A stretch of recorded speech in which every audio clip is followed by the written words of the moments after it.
Bonjour et bienvenue aux premiers participants, aux premiers spectateurs de cette démonstration d'Aïkido.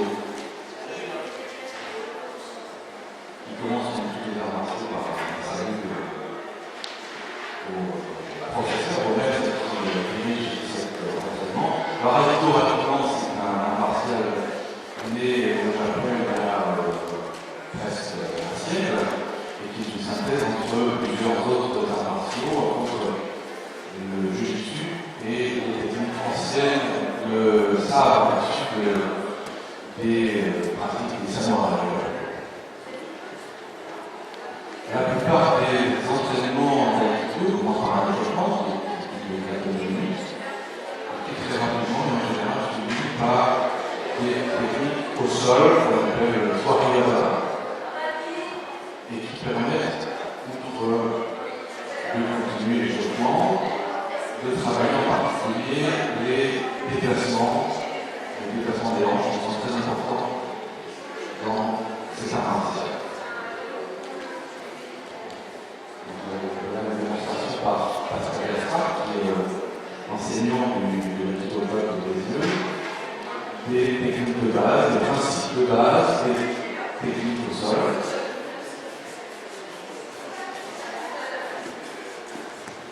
Et qui peuvent consister également en projection. On peut projeter également dans le sol.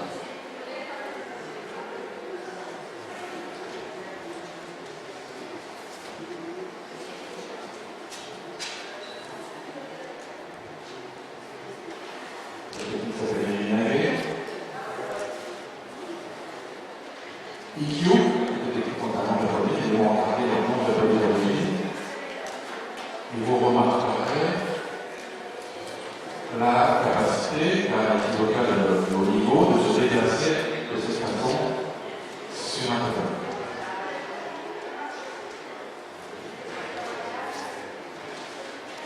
Autre participant, un peu plus gradé.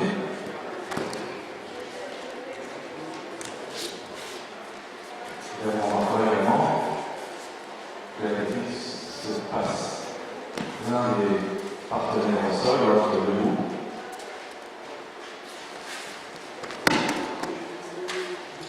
Avec les mêmes projections et les mêmes attaques.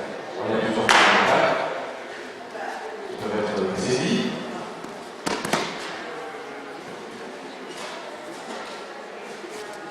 Ou des coups portés de façon symbolique des coups qui représentent la coupe au sable. Et également les coups et les points, les coups au doigt.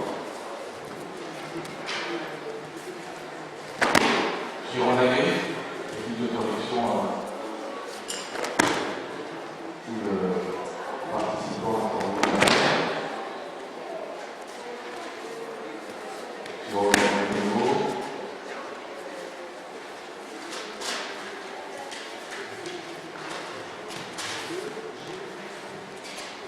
des immobilisations de base, des principes de l'Aïkido, une projection.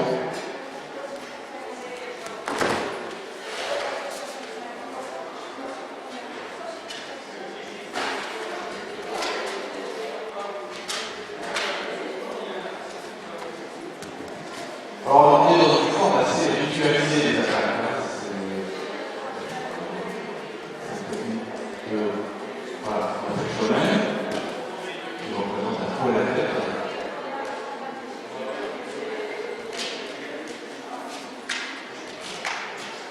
Le principe, vous voyez, est d'éviter l'attaque, de contrôler l'adversaire, le partenaire, tout en évitant de blesser.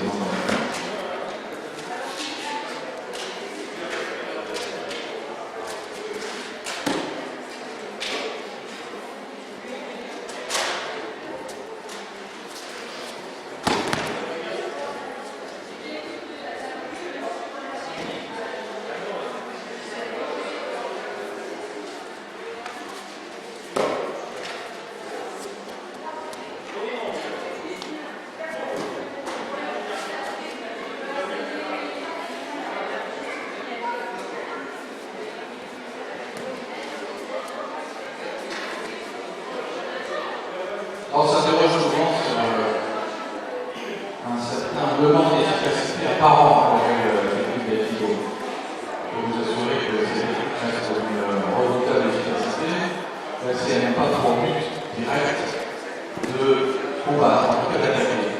L'aïkido qui veut dire voie de la sagesse, voie de l'harmonie, consiste à se préparer, évidemment, à envisager une forme d'attaque, mais en préservant, en protégeant l'intégrité de l'adversaire. On peut pas dire que l'aïkido est une discipline passive et non violente, comme on entendait avec eux. Même si la violence n'est évidemment pas au programme ni un objet d'enseignement dans l'aïkido.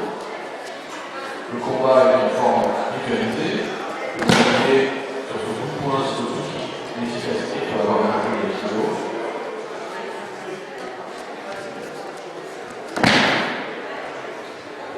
Surtout quand elle est pratiquée par deux partenaires de haut niveau,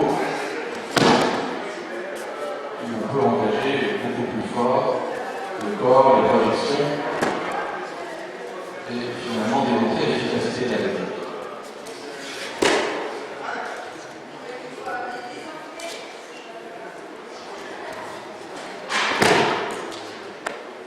Alors si c'est un bon entraînement à une forme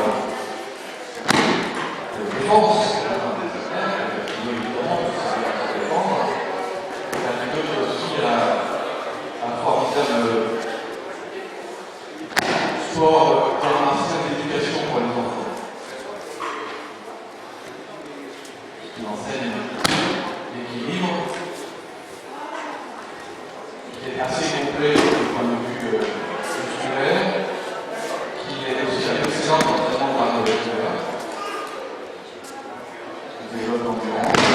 Imaginez que sur le lever, se projeter sur le lever des centaines de fois autour d'un entraînement, ça entraîne un muscle bien du cœur. Comme tous les arts martiaux, l'aïkido offre aux enfants une discipline, une forme de rigueur, une éducation aussi bien à l'hygiène qu'à la tenue, au respect de la personne, au respect du cours, des consignes et des autres. Et pas tout à fait féminin, pédagogique pour les enfants. Pour les adultes, je peux vous garantir que c'est un excellent, je l'ai dit, un excellent entraînement cardiovasculaire. C'est également une activité sportive de complément, qui sont une activité sportive déjà très importante. Alors, il y a beaucoup de clubs d'aïkido dans notre région. Évidemment, l'aïkido est représenté à mes yeux. Et vous pouvez très facilement vous inscrire. L'investissement est très minime au départ, puisqu'il consiste uniquement à l'achat d'un kegami, le vêtement de judo, qui commence judo avec beaucoup d'informations, principalement judo qui trouve dans tout le rage.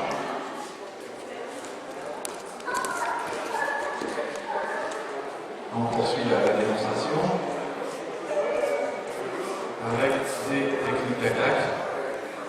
Alors la saisie du col par l'arrière nous permet de se dégager rapidement et de refuser sur la tête.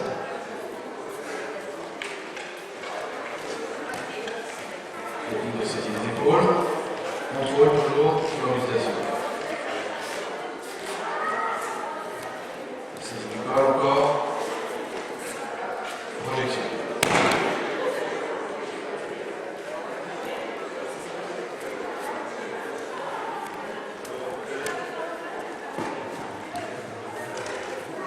Vous l'avez constaté, l'aïkido, il y a beaucoup de chutes. Apprendre à chuter, c'est une des bases de l'entraînement et ça sert également, j'allais dire, dans la vie courante. Apprendre à chuter, c'est aussi apprendre à garder son équilibre et aussi à tomber sans se faire mal. Je peux vous garantir qu'un aikidoka est capable de chuter à peu près n'importe où, y compris sur les pieds.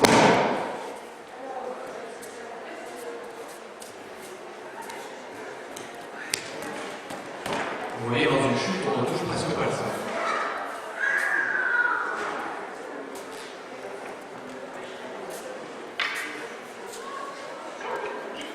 Poursuite de la démonstration, cette fois avec les armes. Encore une fois, pour appuyer la démonstration d'efficacité, là vous avez la démonstration d'une attaque sur tantôt, c'est-à-dire le poignard, tout simplement.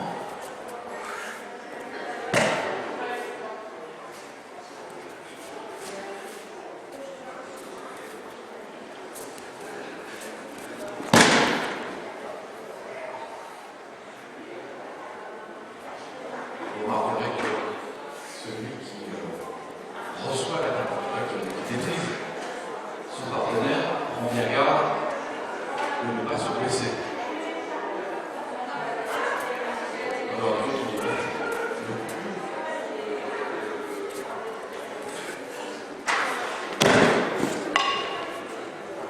projection de nouveau.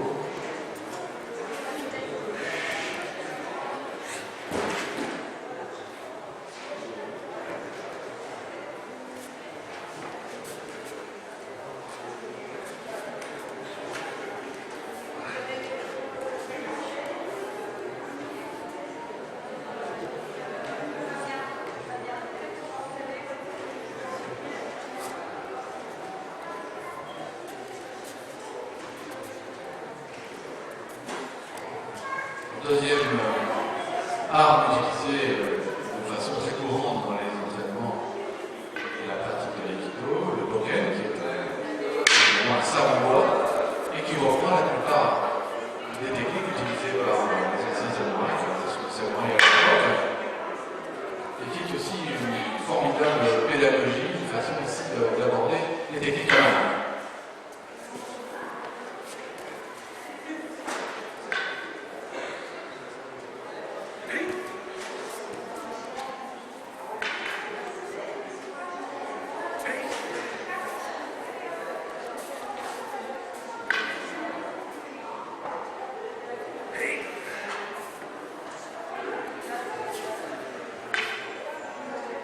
Donc à chaque fois, le combat peut durer très peu de temps, puisque l'attaque aussitôt portée, l'adversaire peut être au minimum désarmé et dans la réalité, il serait coupé.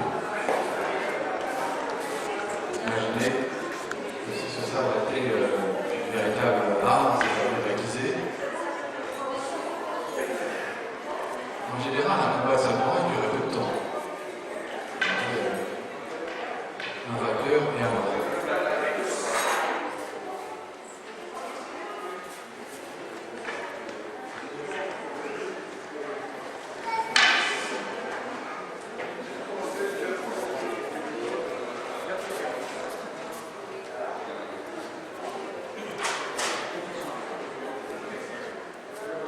Là, vous avez une illustration d'attaque du sabre et une défense à 1 minute. Et là, on peut aussi comprendre comment les techniques d'aïkido sont enrichies et travaillées de manière très pédagogique avec les armes, puisque les armes permettent de donner une ampleur qu'on n'a pas forcément, qu'on n'aperçoit pas nécessairement sans la distance qu'on pose là.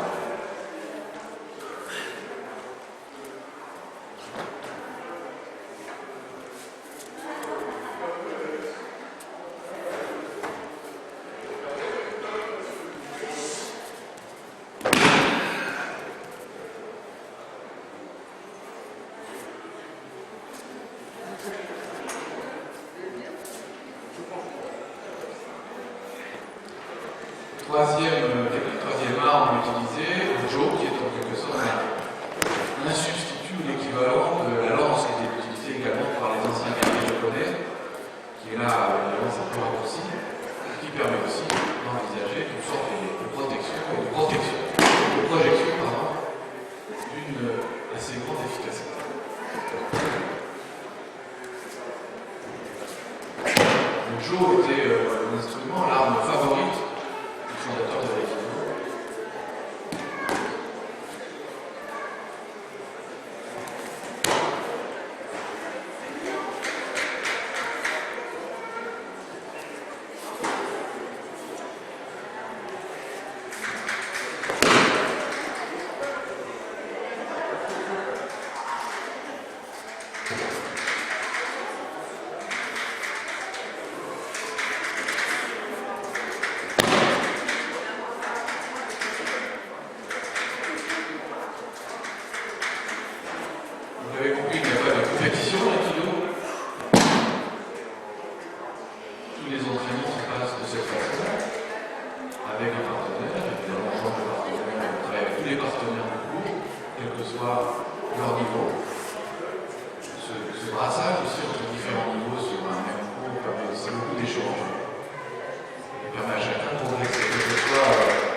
par les enseignants, qui s'appelle